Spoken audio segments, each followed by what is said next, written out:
smart people and there are very fine people among them. But there is a problem there. The problem is that the scientific acumen, it is much less is taught by the scientists.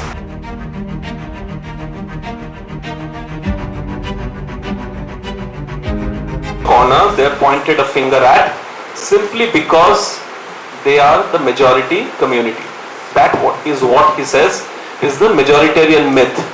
Now, Professor Gangopadhya, thank you for writing this book. I'm sure it was not an easy task getting a theory like this out for public. In my simplistic head, this is how I understood the essence of your book. Would you like to expand on the idea? What is the majoritarian myth?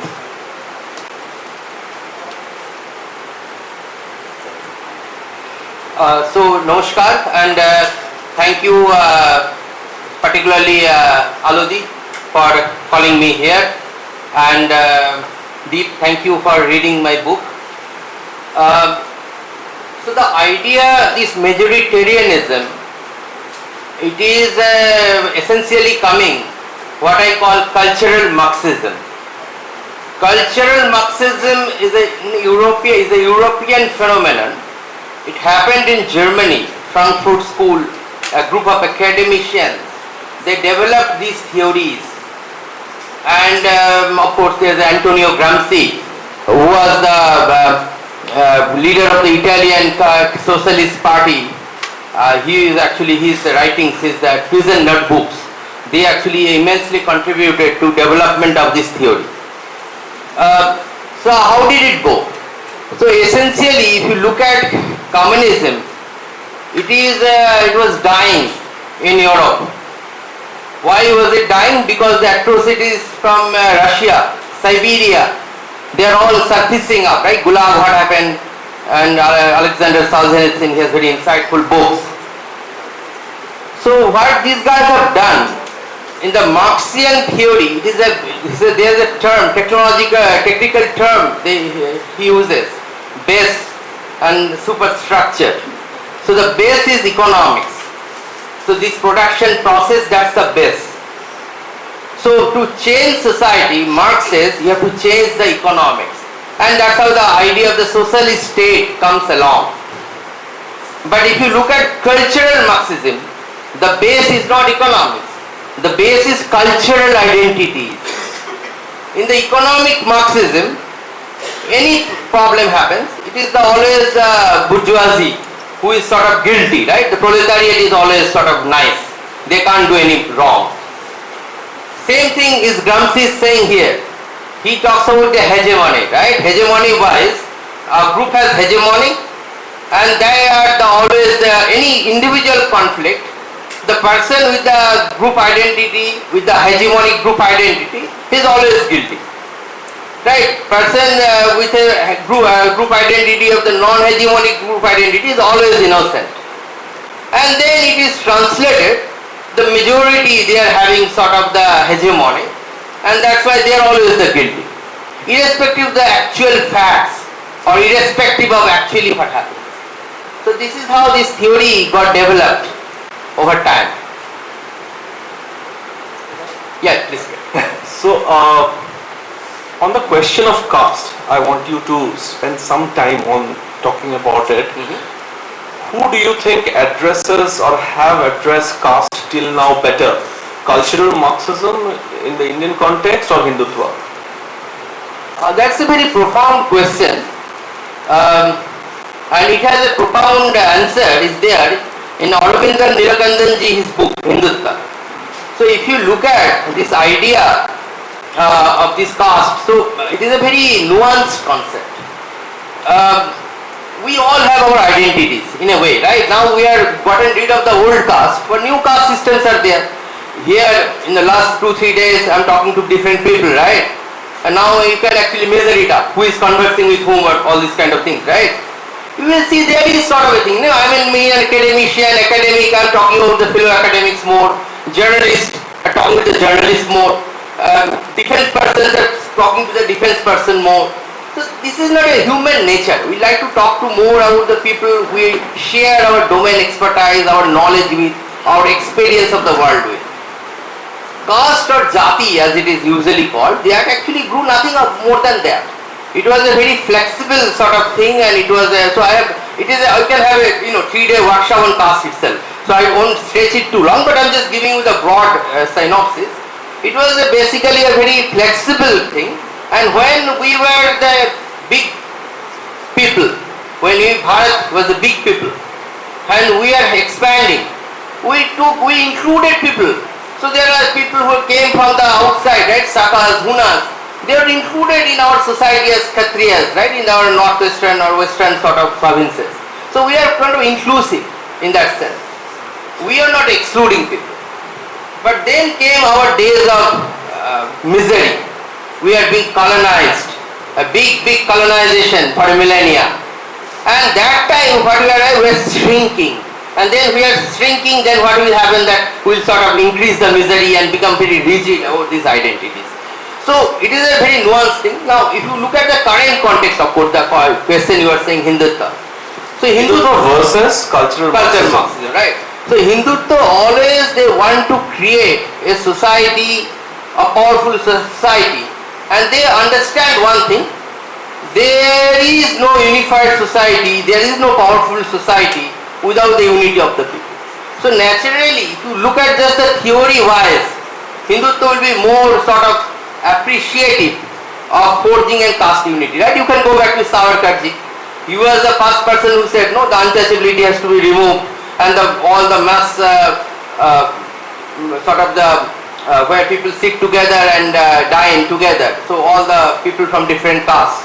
So he kind of started all these things in the initial days. If you look at the cultural Marxists, it is, I think people will hate me in a way, but they all are coming from the upper caste, and they all are having very limited understanding about the dynamics of caste. They are understanding coming from the theory. On the other hand, there are people who are coming from lower caste. They are very successful. I give a name, Meghnad Saha. Meghnad Saha was coming from a lower caste, right? East Bengal, right? And he got very discriminated for his caste when he was a student. The towns which would bring tears to your eyes. But what happened? In his own lifetime, Meghnad Saha became a very accomplished person in Bengal. People are looking up to him. Not only his own caste, all Bengalis, they are looking up to him. They are worshipping him. And when the partition of Bengal happened, and there is a very good speeches of Meghnad Saha in Parliament. He won from Parliament, Lok Sabha, and then he gave very good speeches. And he said basically these communist policies and these Nehruvian policies, they are becoming a big failure. They are creating miseries, not only for people of his caste, but for all the Hindus. So in a way you can see where we are heading towards. That's, I think I'll just ask for the next question to follow it up. Before that, Ravi, you are platforming too many atheists at Pondy Lit Fest. Shiva, Anand Ranganathan, now Professor Ganguly. Sorry? Dangerous trend. You should check your list next year. You have a scientific mind, Professor Gangopadhya. Tell us, how do we get out of this majoritarian myth you're talking about? I know how difficult it is for me to write the kind of books I write. I've been a journalist in Delhi for better part of my career. I know the constant pressures to adhere to a certain kind of ism. So how does one get out of the majoritarian myth and what it forces us to do? It is a very sort of a personal engagement.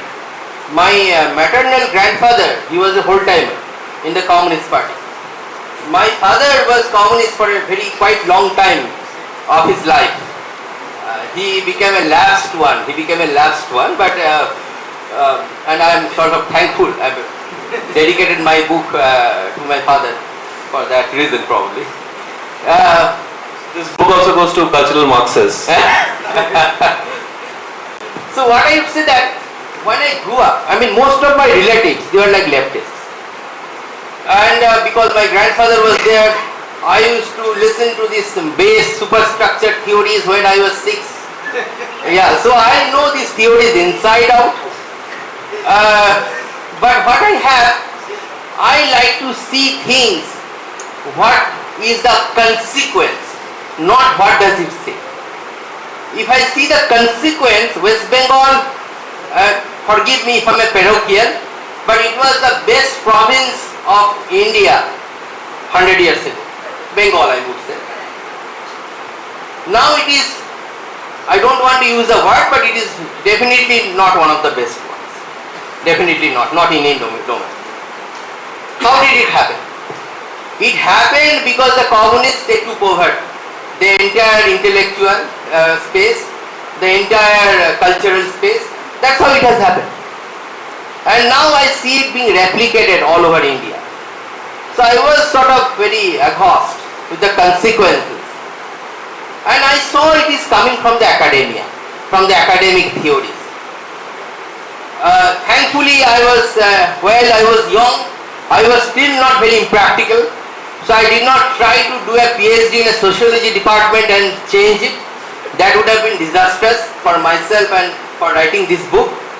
I took a parallel path in economics where you are exposed to social theories to an extent, but you of course can go by your empirical understanding and can survive the day based on what you write on empirical understanding. So from that way I started my career, and I did it as a second job to study these theories and bring out the weakness in them. It took time, it took lot of time, it took more than a decade, but it finally has happened as one book I have come out with. The most important book I say for India. Others could happen if people feel there is a need for that. So this is the personal journey that way. Now if you are coming back to science, I'll tell you something. I mean, I love a lot of liberal arts people and there are very fine people among them. But there is a problem there. The problem is that the scientific acumen, it is much less is talked by the scientists. It is far more talked by the people who are coming from the liberal arts background. Why are you attacking me? Yeah?